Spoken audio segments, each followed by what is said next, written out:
Negotiating in the workplace can be a difficult task, but understanding the right tactics can make all the difference.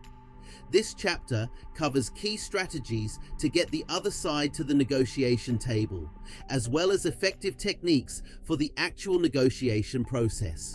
One common challenge is getting the other party interested in negotiating in the first place. They may be content with the status quo and see no reason to change.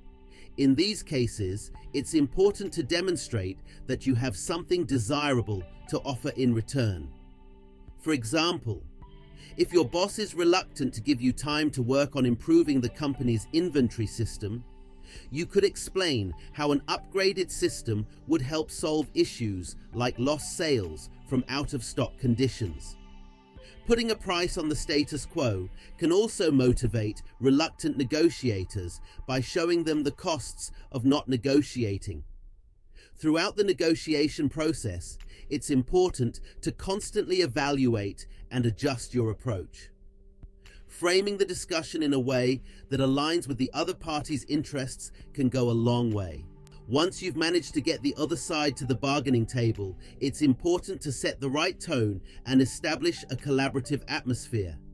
One key tactic is to try to relieve any underlying tension in your opening remarks. Express respect for the other party's experience and expertise, and frame the negotiation as a joint endeavor. Emphasize your openness to their interests and concerns. This can help put everyone at ease and encourage open discussion. Here are some questions to help bring the other side to the table. The first question is this: is now a bad time to talk? They may say no and invite you in. They may also say yes, and now you can ask to schedule a meeting, then thank them for fitting you in their calendar. You should not want a meeting at a truly bad time.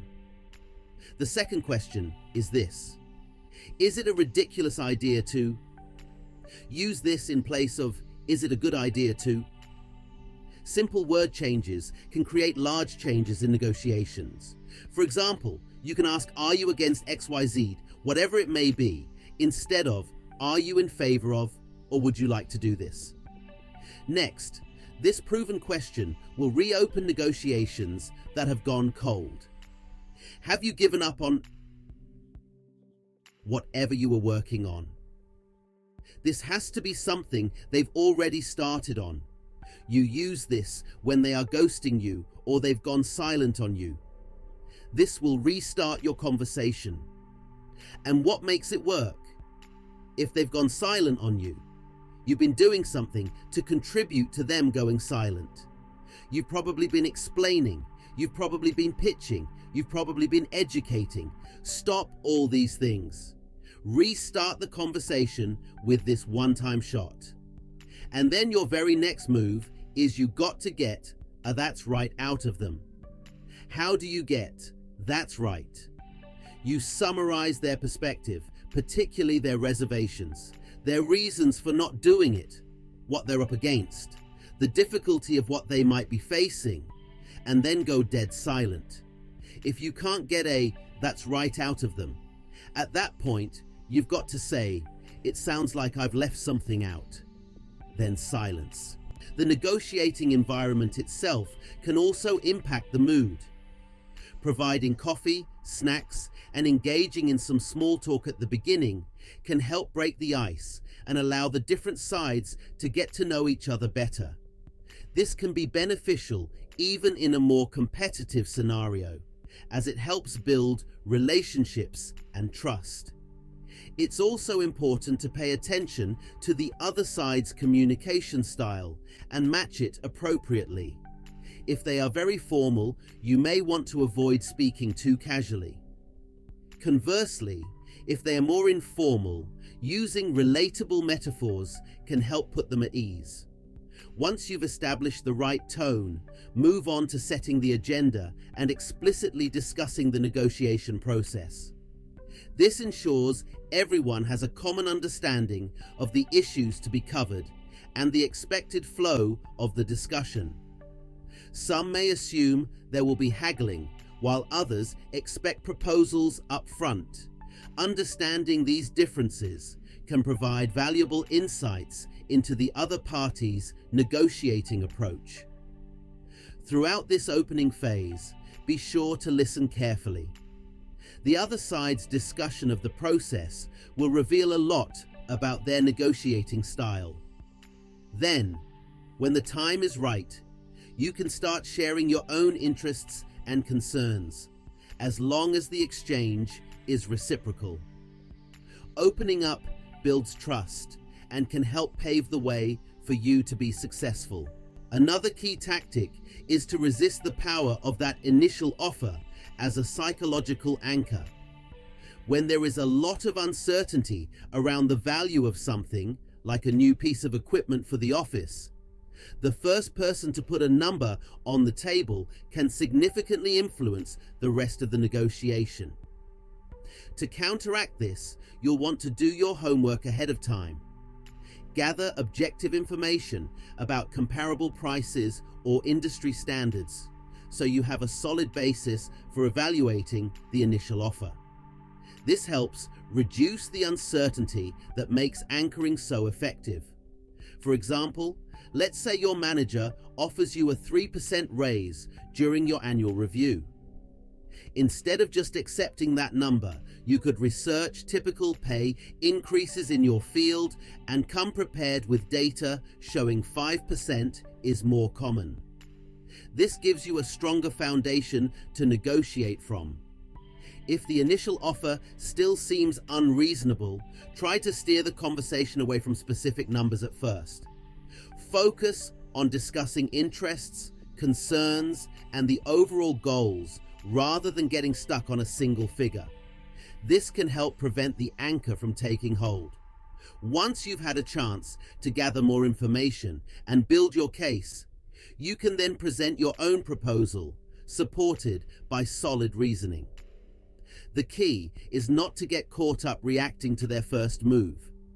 Instead, take the time to understand the context, gather evidence, and then put forward an alternative that aligns with the true value of what's being negotiated. With careful preparation, you can overcome the power of that initial anchor and reach a mutually beneficial agreement. The size of your counteroffer can send a message. A large concession, like dropping your demand from $1,000 to $600, might suggest you have significant flexibility to go even lower. On the other hand, a smaller move to $950 could indicate you're approaching your bottom line. However, these assumptions aren't always accurate, especially if you're in a strong bargaining position. For example, if you've done your research and know similar deals are earning more, you may feel confident holding firm at $1,000, even if the other person expects you to compromise further. The key is to avoid the urge to make concessions just to get the negotiation over with, or because you want the other person to like you. Remember, this is a business discussion, not a personal relationship.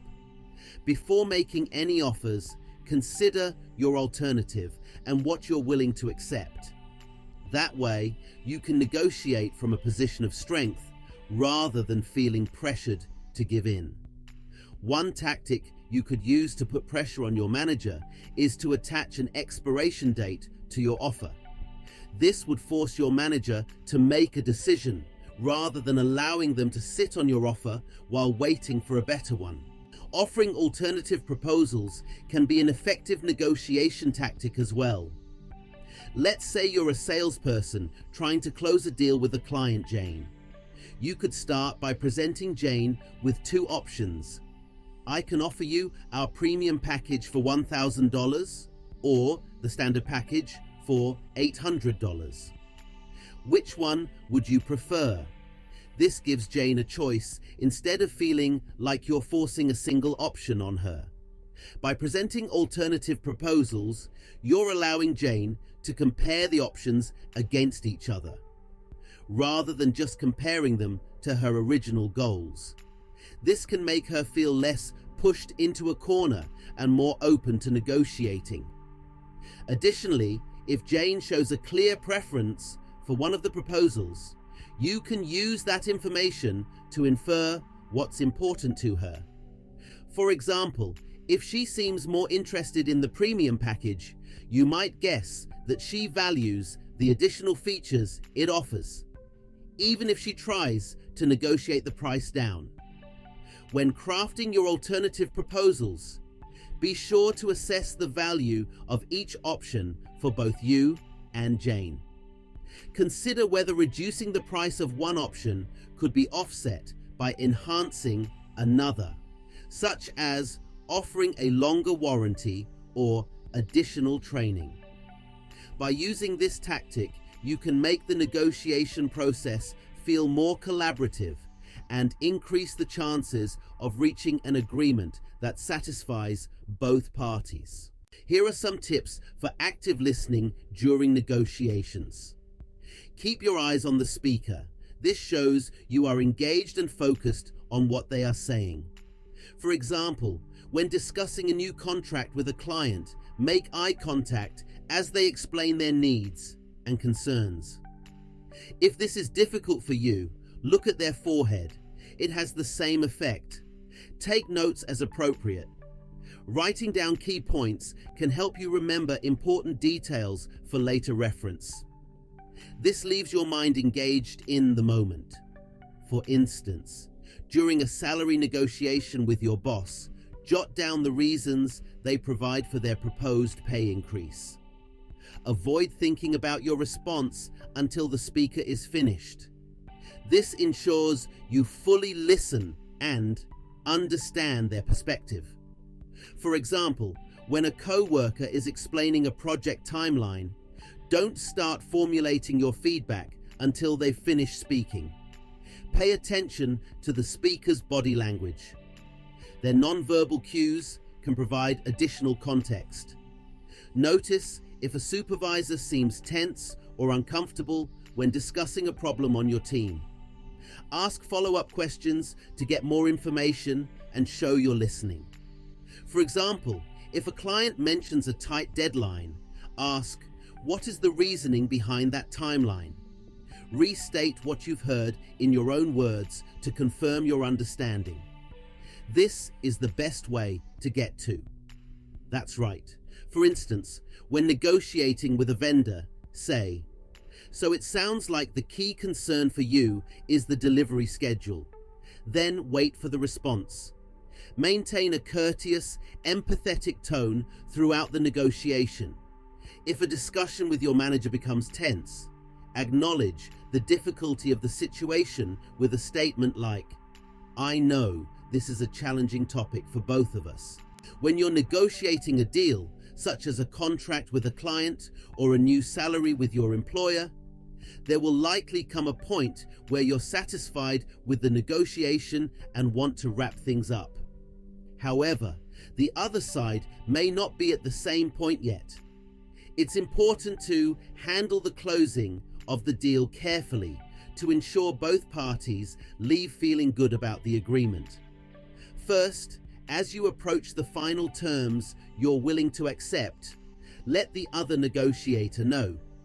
For example, you could say to a client, just to give you a heads up, the next offer I make will be my final one. This isn't a threat, but a courtesy to the other person, so they're prepared. If you suddenly say, this is your final offer without warning, they may challenge it or not take you seriously. Next, leave yourself a little flexibility in the final terms, in case you need to bend a bit during the last round of negotiation.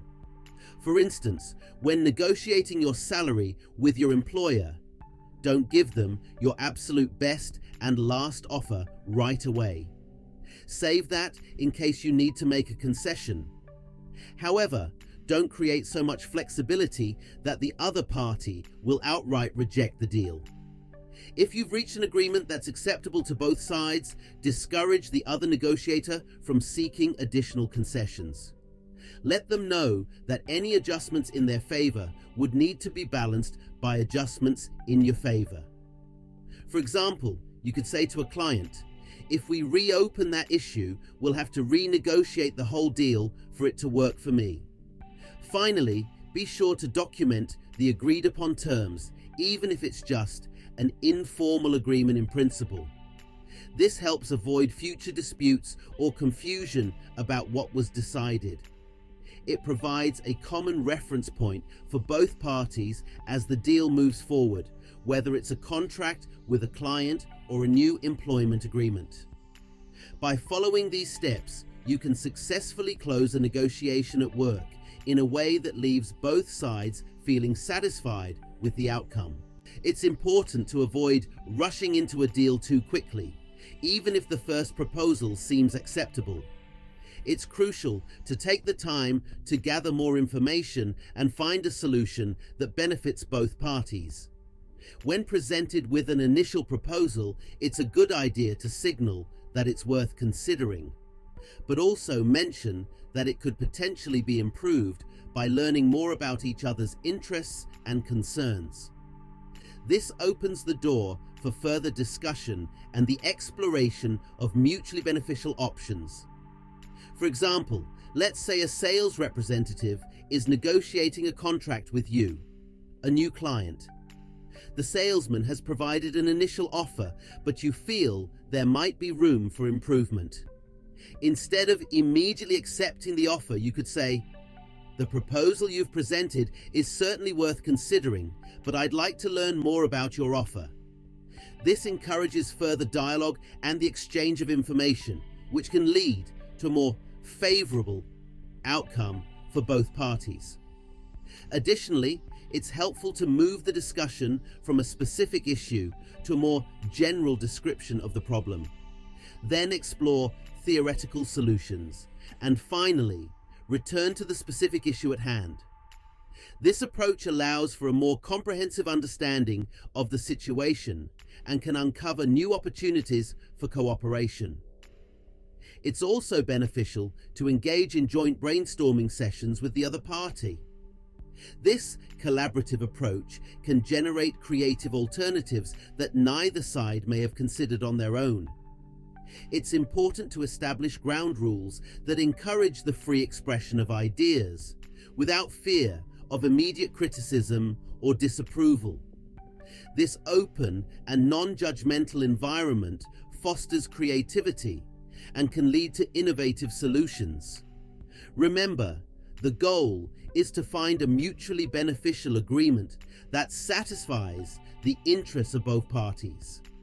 By taking the time to gather more information, explore theoretical solutions, and engage in collaborative problem solving, you can increase the likelihood of reaching a favorable outcome for all involved. Negotiations don't always follow a straightforward, linear process. Instead, they can be complex, involving multiple rounds of proposals, concessions, and new information that requires ongoing evaluation and adjustment. Rather than rigidly sticking to your pre-negotiation plan, it's important to adopt a more flexible discovery approach. This means being willing to learn and adjust as new information emerges, rather than just trying to execute a predetermined strategy. As the negotiation progresses, you should regularly step back and evaluate how things are going. Are the talks moving in a direction that serves your best interests? Or is the vendor's frame starting to dominate the discussion? What would the vendor's perspective be on the current state of the negotiations? By answering these questions objectively, you'll stay in the moment and reach an agreement that meets your needs.